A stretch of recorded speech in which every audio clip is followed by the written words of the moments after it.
mas mo, sa mula ngayon tatawagin natin itong Magma Battle Axe. Ang palakol na ito ay hindi lamang isang simpleng sandata, kundi isang simbolo ng lakas at pagkakaisa sa pagitan ni Yuziyo at ng Demon Bull. Ito ay nagpapakita ng kanilang lumalagong kapangyarihan at ang kanilang kahandaan para sa mga hamon sa hinaharap. Ang paglikha ng sandata ay nagpapatunay sa kanyang kakayahang magbigay ng kapangyarihan sa kanyang mga alagad.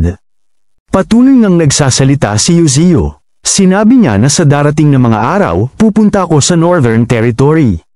Iniwan niya ang ilang Fire Spirit Stones para sa kanilang mga kasama na may attribute ng apoy.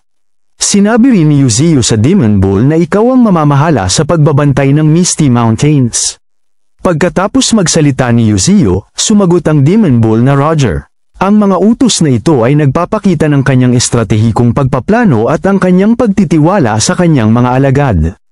3 araw ang